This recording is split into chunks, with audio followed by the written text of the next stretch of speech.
Hey, Poppy, good day. Got your email? No, nothing to do with that. Completely standalone machine. This is a pivot somewhere near balanced. Like that.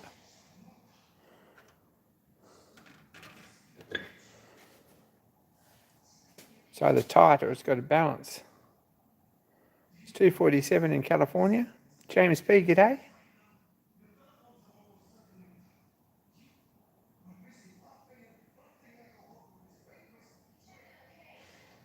It was that. Stuart, g'day. Hope you're doing all right in COVID lockdown. David Ian Sykes, g'day. Mike from Cornwall, hello. Rustin Ox, g'day. 624 Dudley, good morning.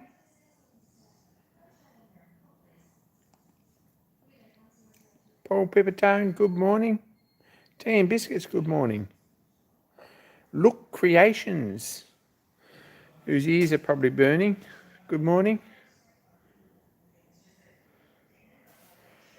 Here we are.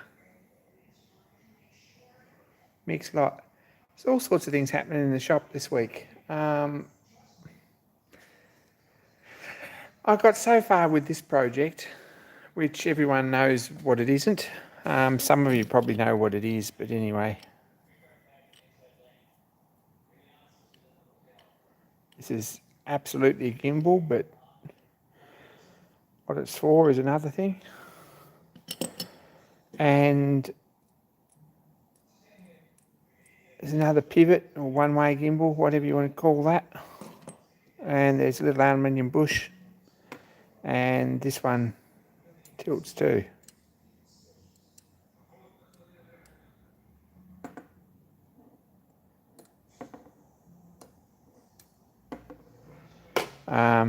I just put a bar through that and messed around with it and got it on balance. I don't know if that's exactly where it wants to be.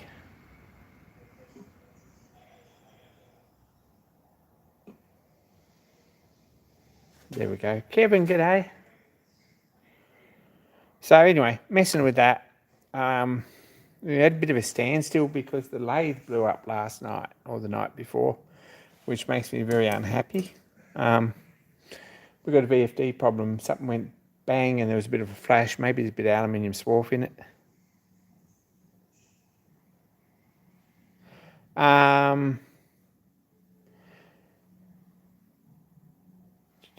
Fixing this aside the bench or making a structure for it? Very good question. That shows a little bit of, I'm making a structure for it. There you go. I like questions like that. Fridge, g'day. Hope you're doing all right in the light of recent circumstances. Worried about it. You're a bit down there, but I hope you're doing all right. So that's what I've been messing with on and off, and I've sort of got issues with actually showing these, I don't know how clear it even showed them, but nylock inserts for these thread screws. In there and in that one, and also if it wasn't completely clear in that one as well, stop the screws coming undone. So if there's only a fuse blown in the lathe, maybe next week I can get it running, but I don't know, we'll see how we go. Peter Noddle, g'day. Raymond Martin, g'day.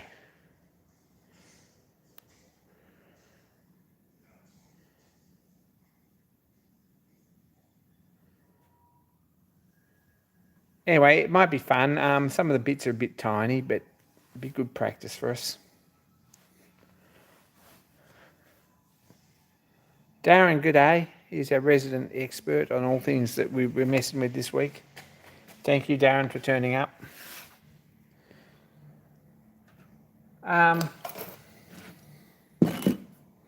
Mate, viewer, friend, nice guy, someone who lives locally, drop these off.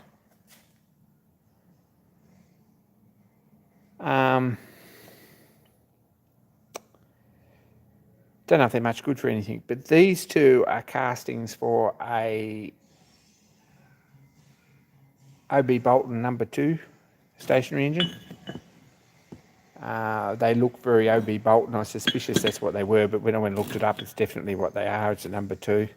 This one's had some machining and this one hasn't. So they're tidy. This one is probably for a Sally, a Reeves Sally. Is it Reeves? Yeah, Sally engine.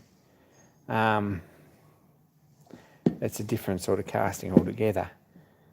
But there might be a project in amongst them. We'll put them away on the shelf. Promise one of those castings to someone, so they come and get it. Anyway, I don't know what's wrong with the lathe. It's electrical. I haven't plugged it back in really. I did sort of plug it in and I was probably overloading the circuit and I had it on a power. Never been a problem in the past, but I had the oven on the power board as well. And probably it was a bit much the other night. And I thought it just tipped the breaker in the power board, but it won't reset. So I think we've stuffed the power board and we've stuffed the lathe because I plugged it all back in the wall and half hour later the lathe went too. So I'm not crazy in love with that as a whole system. But anyway, we'll pull it down and see. I was talking about you. We were talking about Centec Mills, Matt, last night or the night before. Last night it was at a friend over. And we're talking about Centec Mills and the possibility of getting heads for them. And I said, well, there's a guy who's waiting for some money to ship one for me. So that was talking about you. Anyway, so I'm sort of latheless. I've got to get over there and pull the VFD off and see what's actually wrong with it, I guess. Find the problem. It's got a blank screen when I plug it in and it went pop. There was no smoke, but it did go pop and cut out and tripped the breaker. So maybe it's just a bit of swarf in it. I don't know. We'll have a look. Might have shorted the capacitor out, something like that. We might have to get a new one.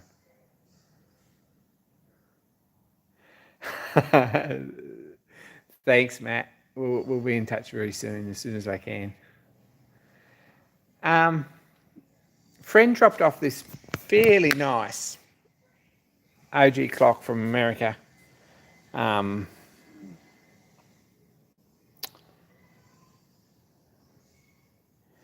It's 30-hour OG.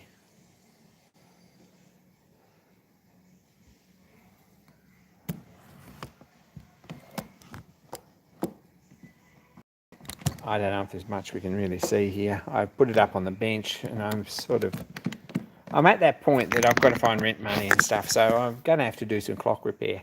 Whether I like it or not, I'm going to have to buckle down and actually do some nice clock restoration, and this is a good place to start. This is 1840 to 1860, I'm guessing. Didn't do a whole lot of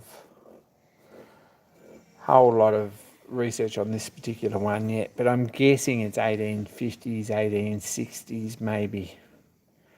Someone else will know more than me, but I think that's about where it is. It's a fairly tidy clock, really. There's not very much wrong with it, except it's got a broken cord and it's about worn out.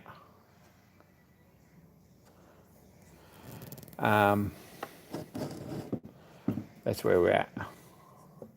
I took the dial off it and the hands only about half hour ago just to mess around and have a look inside it. It's got a fairly nice, I haven't got gloves on or anything, but a fairly nice painted dial in reasonable condition. So I'm pretty happy about that. That sort of makes the clock worth restoring. Not my clock, but guy will probably part with some cash or workshop supplies to get it going properly.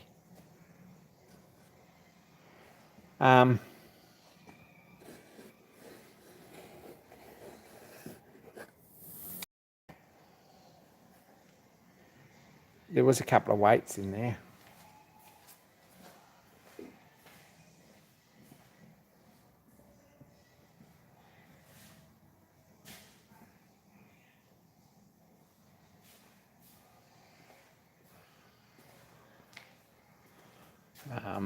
Yeah, there's a drive weight which is cast iron, sort of. It's pretty rough sort of cast iron. There wasn't a lot of dollars put into the casting, I don't think.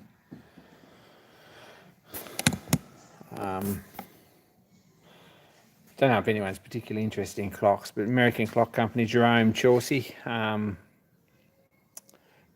made these. I guess, where did they end up? That clock company ended up New Haven, or no? I'm not sure. American clock history isn't a strong point. We'll be conserving this clock, so we'll be keeping it pretty original, I think. It's got, I don't know, can we see in there? Probably if we turn the light around, we can see a little bit, can we?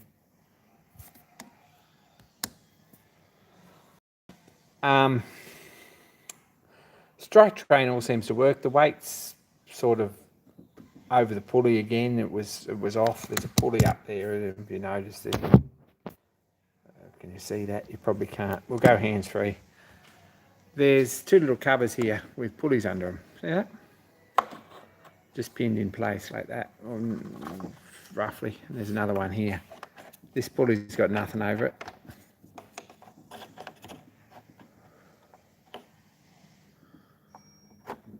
And this one just had the string over the shaft. It wasn't actually over the pulley. And there's another pulley in here because rather than make a clock that actually cleared everything, you put an extra pulley in it so that it comes out of wood. Oh, that's a bit noisy, sorry.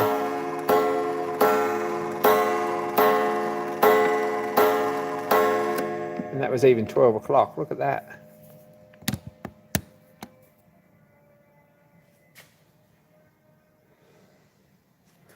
Yeah, it's basically a mail order company. It wasn't. They were designed to. They made. It's the Model T Ford of clocks. Really, quality woodwork on any level, but it's got some nice veneers on it, I guess. This side of the train's half reasonable, really. It's not bad. This top wheel's got a little bit of wear in it. This one here is. Well, it's not too bad, probably. This one here in the centre is pretty wobbly.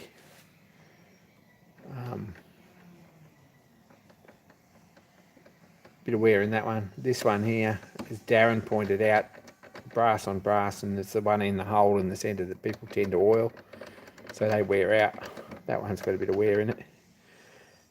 Escape wheel looks good in the balance. The escapement and the escape wheel looks good. This one here's got a bit of wear. Whether it's enough to worry about, I think it probably is. This one here will have a bit of wear, but with a little bit of weight on there, the thing would probably go nearly.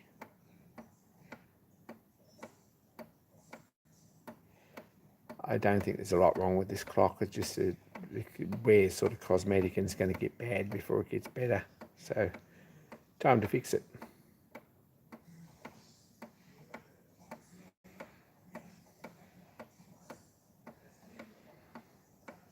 It's got a little lever here under the dial, which is drops that out for adjusting basically for adjusting the strike to match the time, which is a pretty good idea. So it's not a bad clock, and it's probably worth getting fixed. Of course, it's American. It's got a picture of have a look. Some American probably identified this building. No idea what it is, but they went in for pictures like that. I guess it's sort of a early photographic process. I don't know how they put this on here. So the case needs a little bit of minor cosmetic work, not very much at all actually. The case is pretty nice, well, as nice as it ever was. The dials could probably do with a soft cloth and a little bit of something to clean it, not very much. Could do with some of the mice droppings and things vacuuming out of it. And the mechanism needs doing up. So that's a paying job. So anyone else who wants a clock done locally, let me know. Hey, Duncan. And we'll see how we go with it, because I think we need to take a bit of this sort of work of set up to do it. It's just I hate doing it. But it's a nice, Darren says, it's a nice straightforward little job. There's not much to it. And there's not a whole lot that really is seriously wrong with it. It wants some future proofing so that it's right for another 30 years, 50 years, whatever. And it needs some strings, and it probably, these pulleys I would guess in the top are remarkably worn. Could probably do with some bushes or something in them. I don't know how good they got to be. And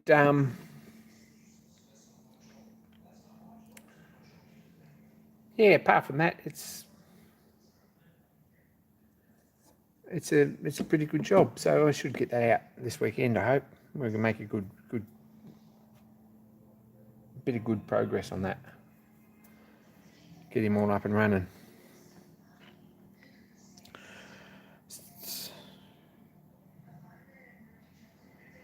No one wants to pay, but I actually, if we're going to be honest, swap this guy a heap of brass and aluminium and 2 sheets of 19mm plywood for this job. So it's about what it's worth. And I probably don't mind to a certain extent doing that, but I've got to pay some rent as well as get on with projects. So the next person who drops one in might not be quite so lucky. Darren would probably be in a better position to answer that question about people wanting to pay prices for special skill sets. I think that they probably do to a certain extent, but I mean, I know that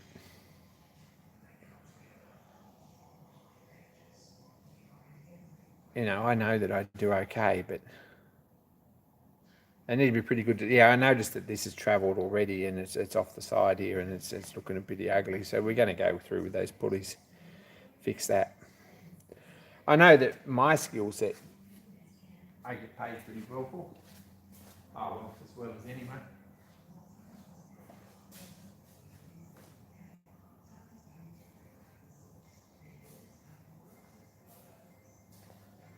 Whether it goes up to match the CPI remains to be seen.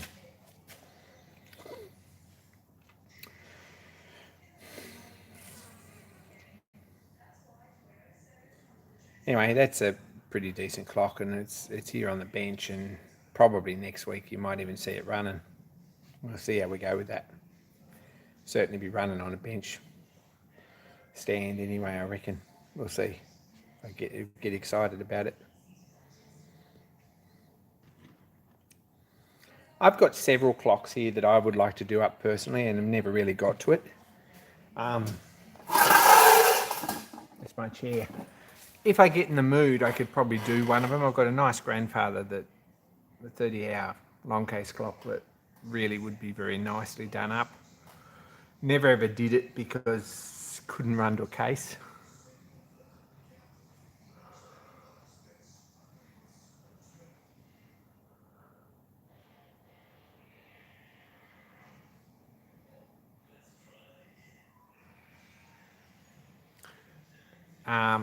Word on the street is Darren gets all expenses paid, trips all over the world to fix the sort of stuff that he does, but I'm not in that league.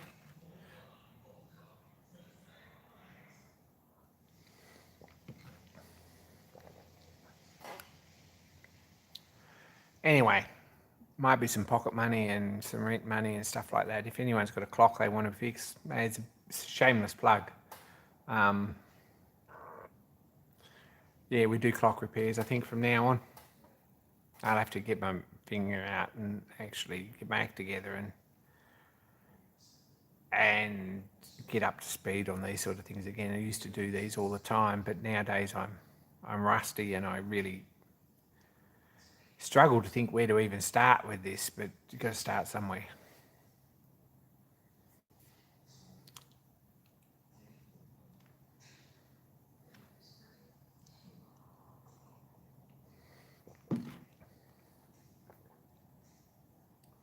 Advertising out there locally. Yeah, well, I can advertise through work, and if I wanted to take the jobs, the trouble is that you can't pick and choose really at work. You either do the job or you don't. And that's why we tend to not do it, because honestly,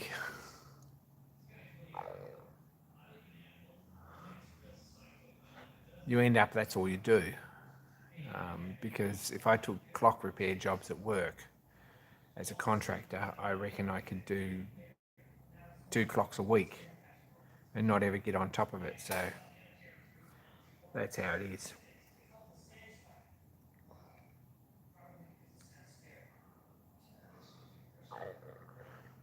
Thanks, Darren. I really appreciate it. We're going to hit you up for that.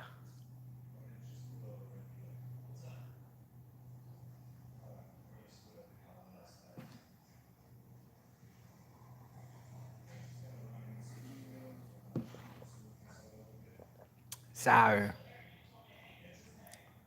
we'll go with that, and we'll give the case a bit of a polish up. And there's a couple of bits of veneer that are starting to get a little bit of water under them. That's probably fixable too.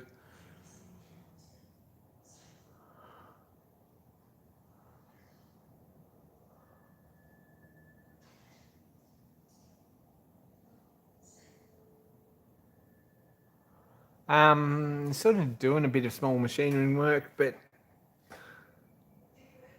we run into this same problem all along. The issue with machining work is that no one really wants to pay. And it's all miserable one-off prototype work. So they're all jobs you've got to do twice. I'm not really a huge fan of commercial machine work in a small workshop. I think it's a very difficult way to make money. So friends like that who are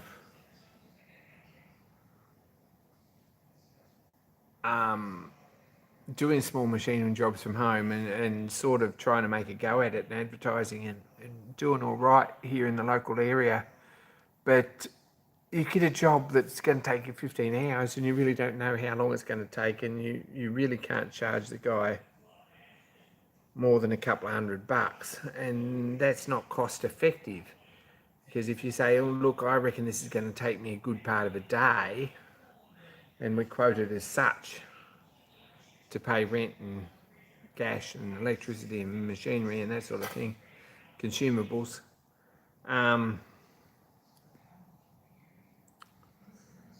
I've really got to charge you, realistically $800 or $900 to do this job, and it's a Bellhausen, not a race car, or it's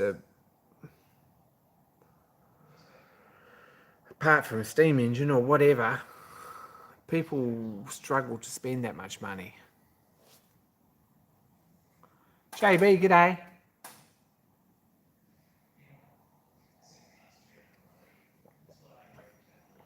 The only way to control it is with pricing, and that's what we do at work. I've got to, not that you can always control it like that. That's the thing. I've got a Breitling chronograph I've put back together. It's been in bits. It's sort of a bit of a cow of a thing, just as an example.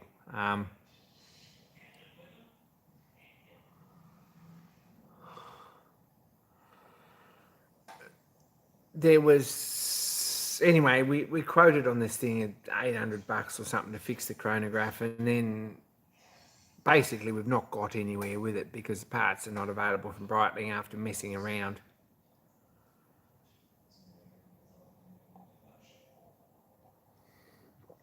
And it's all back together, so we've really made nothing out of it, except I've spent probably 6 or 8 hours on the phone, etc, etc, etc. So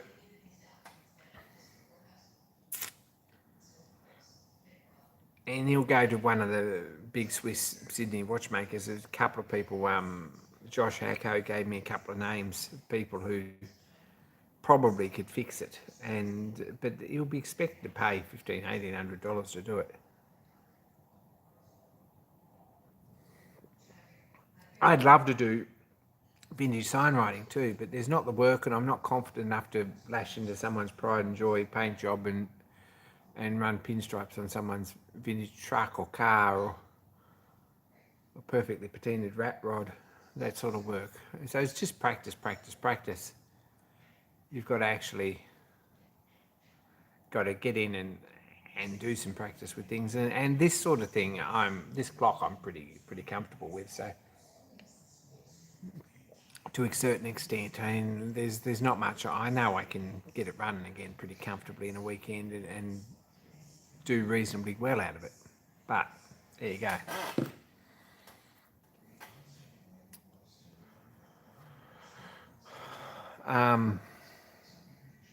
Anyway, just a thought. And there mightn't be too many of these, but I might get in and actually make some decent clock repairs, get some clocks running. There's 3 or 4 clocks here that could be going and sold, or going and moved on, or going and sat up, or whatever.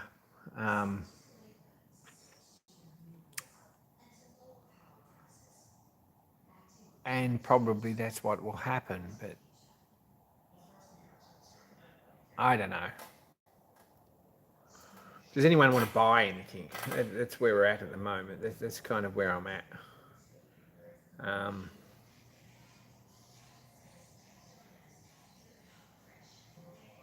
Might have to sell stuff. I don't know. I'm feeling a bit down about getting ahead at the moment. Things are pretty tough here. There's a rental crisis in Queensland. I guess there's a rental crisis everywhere, but being real about it, there's an election next weekend. It's not going to make any difference because no one really cares for either party. No one really wants to vote for either of them. Basically, the poll is very evenly matched, with the great majority of people who poll at the moment saying that really don't want either of them.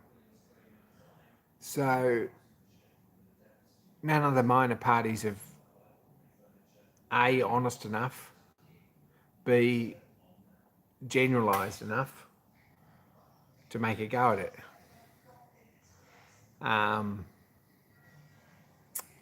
We've got Clive Palmer, who, while people may love him, is sort of had to go bankrupt to get out of paying a crazy amount of debt to the government and his employees for a failed business. And probably there should be a law against him holding public office, but he still seems to run, and he's pretty useless.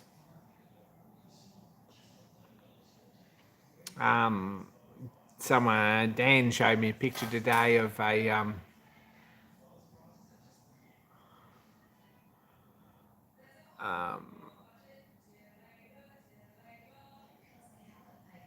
pictures of a t-shirt from Clive Palmer with Made in China tags, which doesn't help his cause at all. I don't reckon he's got a hope of getting in. There's a green movement which probably should get in if they stuck to a couple of serious policies instead of so many crazy way out things that no one agrees with.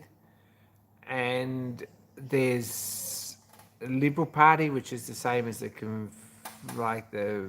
GOP in America, I guess you would say, or the Tories, and they're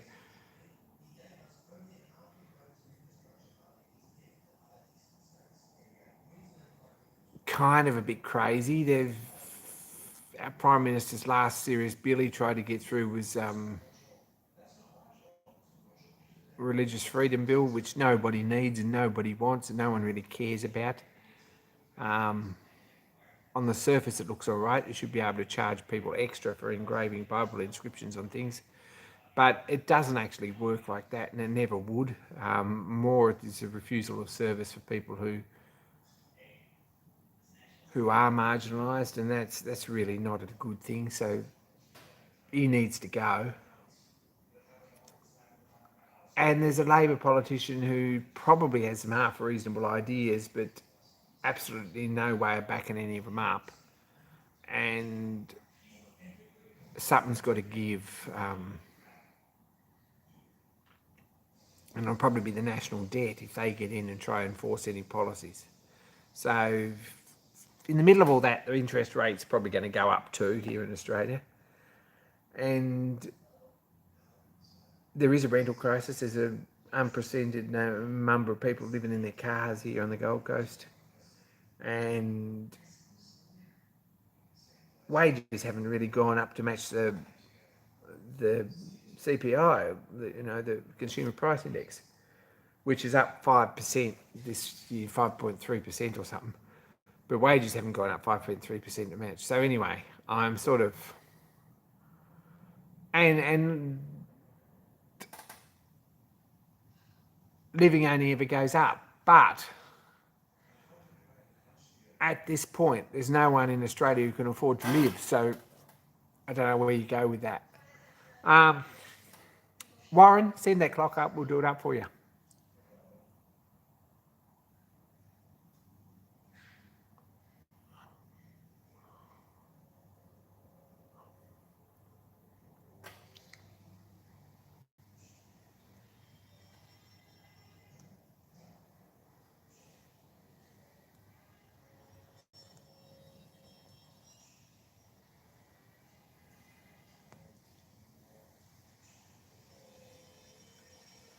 And that's true too. I mean, northern Queensland, northern New South Wales, there's serious amount of people who've got flood damage for the second or third time this year, and that's right after fire damage last year, and can't afford to absorb it anymore or move back in or repair anything. So they're in their cars too, and that's not much fun because it's going to happen again. There's another time coming, I reckon, this year. So things sound a bit glum, but the reality is that my rent's gone up $100, $50 a week or something like that. $65 a week in the last 12 months. The last lot of that was a fairly big rise, so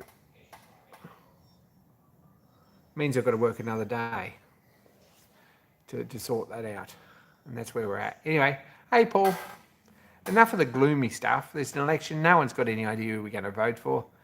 And voting for them sort of only encourages them. They're politicians who basically should be tarred and feathered and sent back home to mum and overthrown by all that's good, but it's unlikely to happen.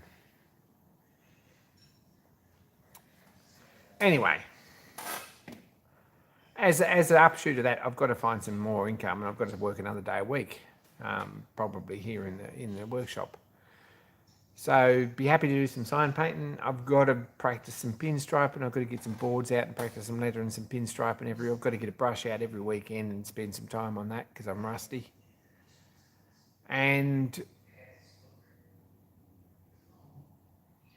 if I can get a clock every couple of weekends for a bit, I'd be very happy.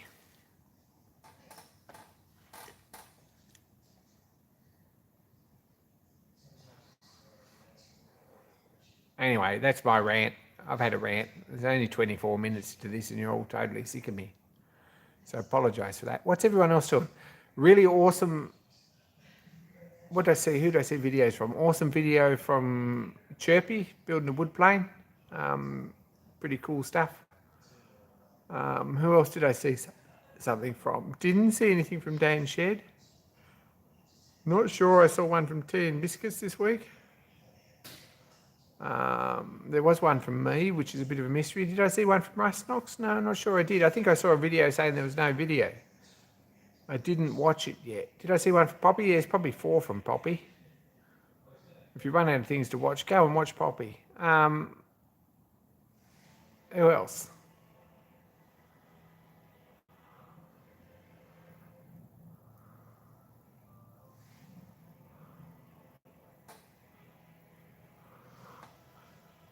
There's a 3D printing video from Tea and Biscuits. I'll go and check that. Russ Knox is working on the next one.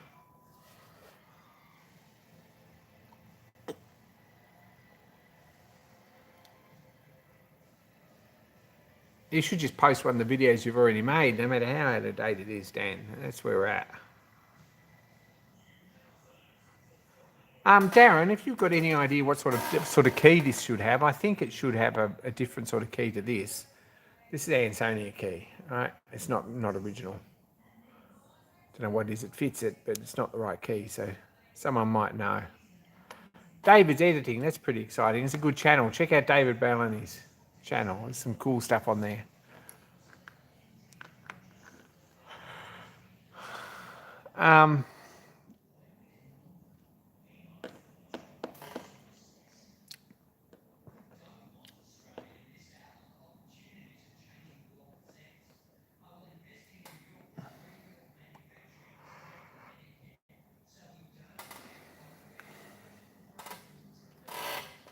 What else? The lathe's a bit of a problem. I don't know what to do about that. I'm latheless until I get something sorted. And maybe it's just a fuse that's blown. It did go pop, so I'm wondering if the piece of swarf gone down inside and caught up on one of the capacitors, and I'm going to find a black component in underneath it. I'm going to have to pull it off the wall, and that's a bit of a hassle to do that. So I might come down tomorrow night and do it, or I might not.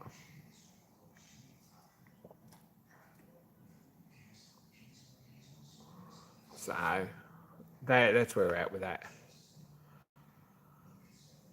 Dad might be doing some work on a portable steam engine and steam testing it this weekend. That's pretty exciting. Be excited to see something about that. Hope we get some updates.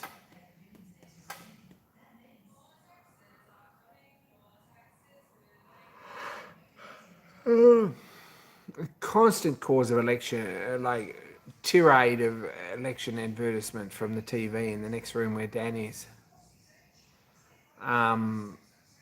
Bagging out the opposite party with no actual promises or reasons to vote for that party, except that the other one's no good. So I don't know whether election advertising in the rest of the world is like that, but here that's how it is. It's a waste of time. It just blows money and puts money back in the Murdoch's pocket anyway. Take care. Did I see a Land Rover update from Matthew Look? No, I probably didn't.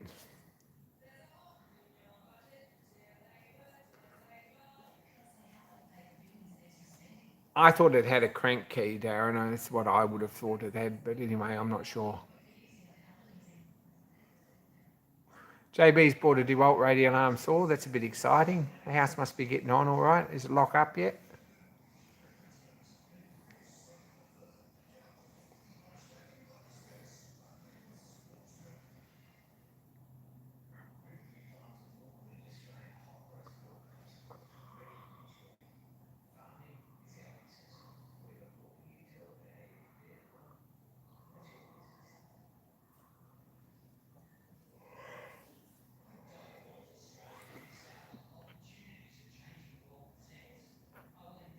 A video from Clickspring, yes, engraving the dial. A fair bit of work in that, I would imagine, in Greek.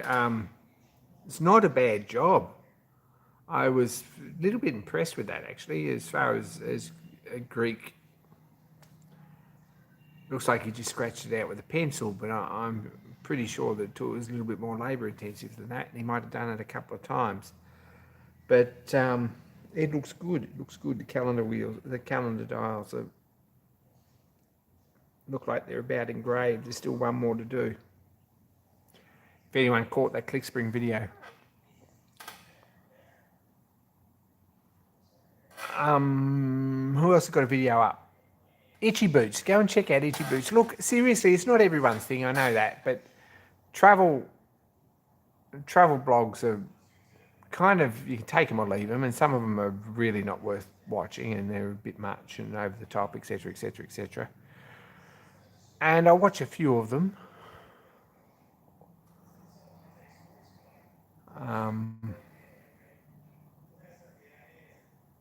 But Itchy Boots, who's in Guatemala, moving to Belize, I think, in South America. Some really good hardcore adventure videos on a motorbike on her own. I think Peter Noddle made the the observation the other night that one of these times we're going to find all we're going to get's a found video, and that's going to be it, because she isn't going to make it out. But anyway, that's a good one. Sailing Uma, I think, is a good one. It's getting a bit too commercial now, but Sailing Uma is a good one. UMA. There's two kids basically who left uni and bought a boat and sailed around the world. That's good fun. Bald and Bankrupt is the other one that I try not to miss as far as travel documentary or travel vlogs. Bald travels through a lot of Eastern Bloc and European countries, and even Africa and India and parts of Asia that no one else goes. And he's got some pretty good content.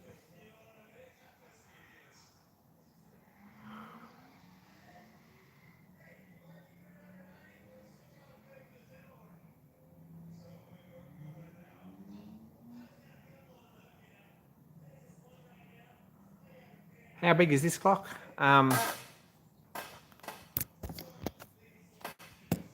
It's a wall clock. It's not huge. There you go. That gives you some idea of it sitting on the bench. It's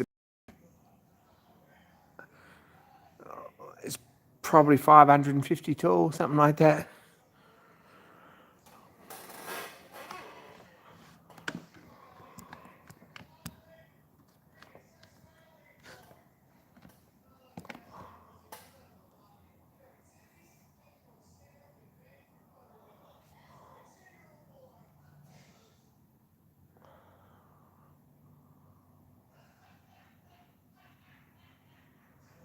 Well, look that out, David. I've got nothing else to do but watch YouTube. Unfortunately, it seems to take precedence on most things. It's a sort of an unhappy sort of a thing that happens, is that we spend a lot of time watching pointless YouTube videos that are on the very edges of our interest range, and expand our interests and then expand our project list, and don't really get ahead of the ones that we have started, which is my problem.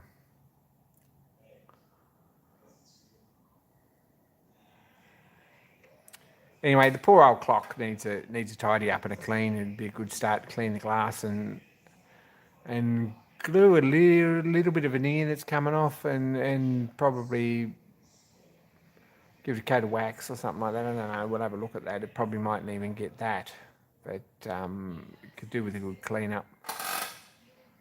And the mechanism needs a few bushes, I guess.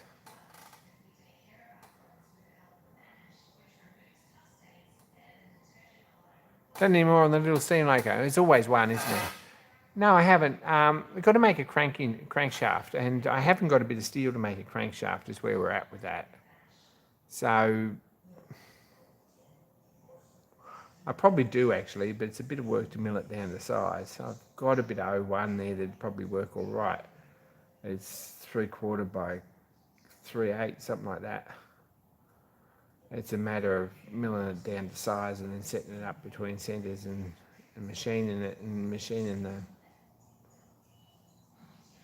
crank centre. I guess do it from solid. I don't know. Don't know whether we do it from solid or whether we fabricate it up. But I really don't feel like doing clock overhaul videos is something I want to be found doing. There's way too much.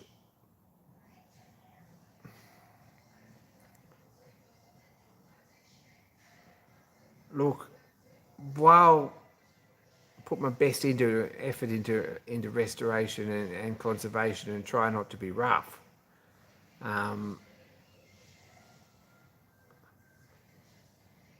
it's something that you've got to make a living at too. So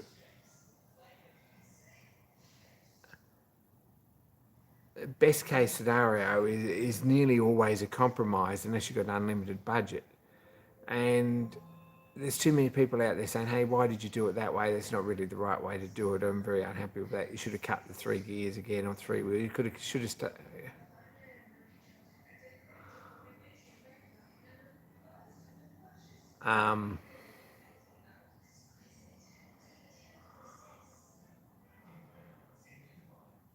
you should have cut the 3 count wheels, the count wheel and the 3 training wheels again because they're worn, and you should have done this and you should have done that, and you should have made new pivots for there and there. You should have made new cannon pinion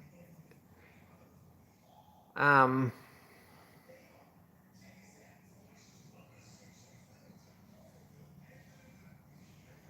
yeah, not really. Sort of, it'll have a few good tidy repairs, the ones I do. But yeah, it'll be fine once I'm working on it. I'll be all right.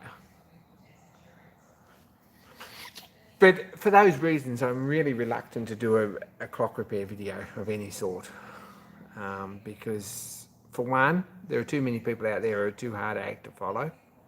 For two, I know that if I watch clock or watch repair videos on YouTube, I will call someone out if they do something stupid. I know for a fact that there are people who do jobs that I do very regularly and shortcut them and wonder why there's issues with them. I can tell you why there's issues with them, but no one's going to listen. And that's the stuff that's on YouTube that people are following. So I don't know. I watch G-Shock repair videos because Casio G-Shock waterproof watches are sort of one of those things that I do all day, every day, and they're pretty good with Casio. And seriously, we do a lot of them. I probably do between 10 and 25 of them a week. I have to back off and repair them, whether they're solar or whether they're GPS or whether they're simple watches or whether they're base models. They're all still got to go back together and not fog up. And we do a lot of that sort of work, and I watch videos of people doing them, and I think, gee, for another 2 minutes job, you could do a good job of that and actually get some sort of assurance that it's not going to leak. But the way you've done it, yeah, forget it.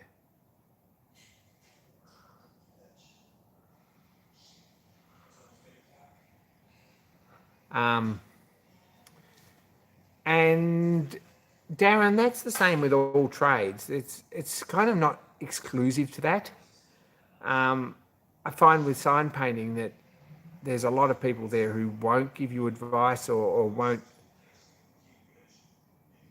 It's sort of their way or the highway, and clocks in particular. Joining a clock forum or group is sort of a baptism of fire. Forums are the worst on all levels because my theory on forums, and we're going to get all political again here, sorry, forums are, you're just hearing me rabbit along in the background, there's nothing to actually listen to, so I hope you're relaxing a bit. Forums are an excuse to hide behind a blank picture and not very much information about yourself and no actual like peer review, and big note yourself and put others down, and it's a bit scary. And I see that with all sorts of forums that I've been involved in, the practical machinist forums like that. The NAWCC forum used to be like that. I don't think it's anywhere near as bad as it used to be. The Australian woodwork hobbyist or metalwork hobbyist or whatever that used to be, that forum, that used to be terrible like that. And some of the sign painting forums used to be pretty terrible too. The thing sort of it's changed because you've got Facebook, and everywhere, all these forums have got sort of Facebook interfaces as well. And Facebook sort of likes you to put an actual profile picture up and who you are and what you do and some pictures of what you do and where you come from, etc., etc., etc. And as a general result, you get people who have an opinion that's much, much sounder than you do on a forum.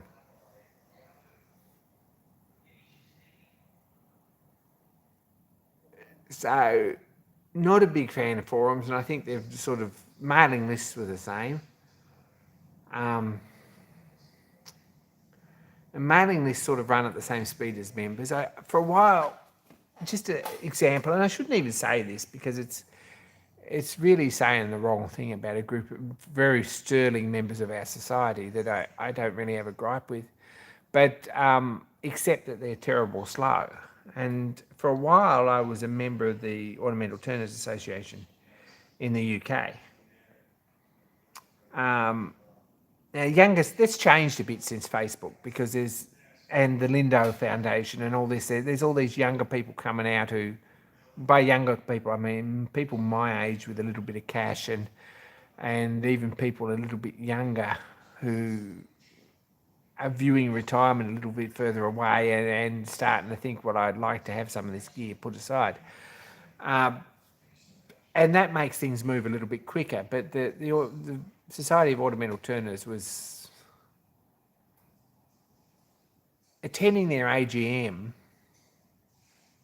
via Skype or live cam or whatever the way they did it was one of the most torrid and boring things you could ever do. It's like, I don't know, I can't really compare it to anything. Anyway, that's a jokes aside. I shouldn't say that. Clockmakers helping clockmakers. Look, honestly, I've got 10 posts on that group and they're all in moderation since about March. So no one actually moderates the group. So there's no actual new posts. I had a post about something that I really, no, the Watchmakers helping watchmakers is the one. That's the one that I had issues with. Anyway, I had a post that I really wanted some information about a watch I was working on that I couldn't find anywhere else, and I thought someone there might know. But anyway, the post's still under moderation. I fixed the job, it's out the door. There are some good Facebook groups. YouTube Machinists, John Creasy's group, that's excellent. It's getting a bit big now, but it's still pretty good. Sign painting groups are awesome. Like JB Carter's Horses for Courses and some of the Australian sign painters groups are fantastic. On Facebook, but everyone's got basically a profile picture up and an online persona that people can look at when they want to talk to someone. Whereas in a forum, all you've got's a blank avatar and 5,000 posts telling people to basically pull their head in and grow a set because you're not a man, because you're not doing it right. And anyway, I've had a gut full of forums. I don't know if you noticed, but I'm not a big fan of forums. Anyway,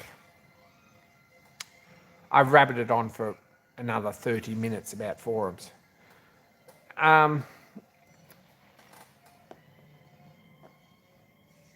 Anyway, all trades are like that, and it's a bit of a scraping trades like that.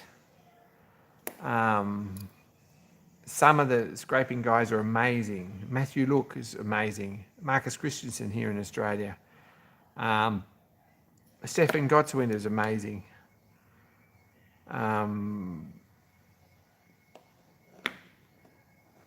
Richard King's a bit of an ass, actually. No great love lost there. And don't think he's particularly...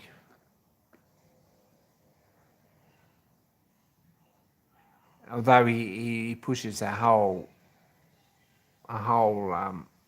ethos of actually trying to promote and improve the trade, what he's really trying to promote and improve is the amount of jobs that he's taken money for and the amount of courses that he sells that he can get some sort of feedback and revenue from. So I don't believe in that. You've got to go out there and help people. If someone hits me up and says, hey, look, I've got a Longines that needs a new circuit board, I can't find the part number, can you help out? I'd be very, very happy to. And it's the same with 1,000 things like that. But some people tend to think, well, that's my job. You send me the watch and I'll fix it because I'm good at that, and that's what I'm here for. And I think it's the same with everything. And I really appreciate people who've reached out and said, hey, look, this is how you do something, and because everyone's got to learn something somewhere.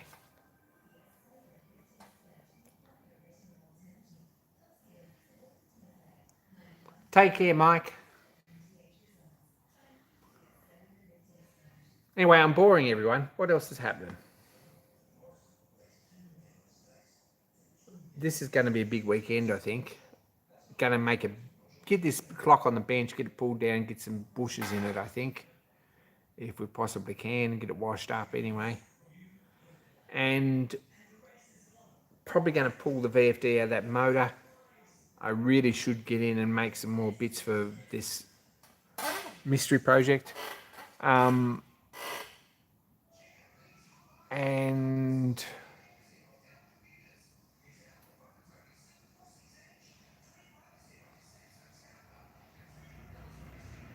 yeah. You're amazing in a lot of things, Russ Knox, and you're a people person, so I really enjoy watching your videos. Don't ever stop, because everyone brings something to the table, and your videos are watchable to the extreme. They're really good. Also upstairs, I'm tracing a drawing. Had a friend here recently last weekend who took my set of patterns for the OB Bolton number 7 mill engine, which is an Australian made or Australian sold engine kit, quite a big one. I think it's about probably something like, oh crap, something about twice as big as this. And I've got a set of drawings there, but I thought rather than buy or invest in a new set, which is probably a bit difficult to get and out of my price range and all those sort of things, I don't think they're expensive. They might be $30-40, but I'd sit down and trace the set I've got because they're old photocopy, and it might be some good lettering practice and some good drawing practice. And we could have a half decent blueprint left over that we could copy and get some nice drawings off. So I'm tracing a drawing upstairs too. That's sort of coming along slowly. A few people have said, hey, I want to see a picture, I don't want to see a video about that, but it's kind of like watching paint dry, to be honest.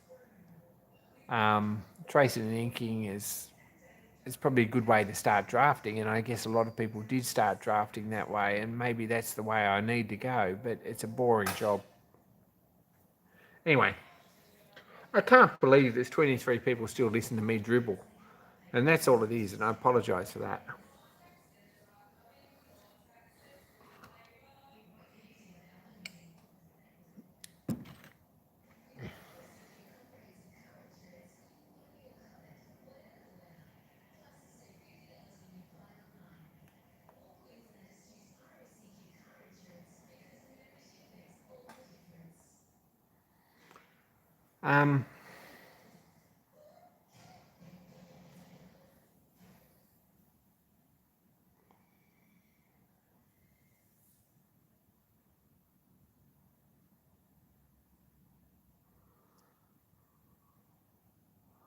Good. Yeah, good. You should be too. Join a decent group on Facebook or join a Discord server somewhere people are friendly and sort of don't stand any nonsense from anyone, and spend some time with people and get to know them and pull that knowledge base, but don't do it via a forum because they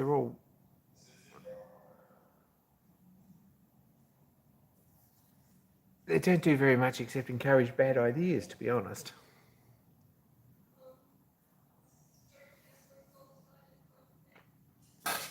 And having a good time doing it, that is what counts. Anyway, Paul's going to work. I'm probably going to sign out anyway. Thanks everyone for stopping by and spending a bit of time with me this evening. It's really nice to catch up and touch base and to get some of this crazy crap off my chest a bit. So thanks for listening. Not much to look at. You've looked at the front of a clock, a dirty glass clock, for the last 3/4 of an hour, and I really appreciate that. But anyway, I'm out, I think. Thanks, everyone, and more soon. Be kind to each other because that's important. I do have a new video out. I'm going to plug that. You should go and check that out. And I'll have a look at the comments. Yep. And that's the other thing, is that you can't aspire to be that good or to make seamless videos like that make you seem that good. So I'm not going to even compete with ClickSpring. There you go. Anyway, I'm out. Take care and enjoy the dog bed. I might chat online for a little bit. I'll grab another cup of tea. But I might also pull this clock mechanism out before I go to bed. Take care. I'm out.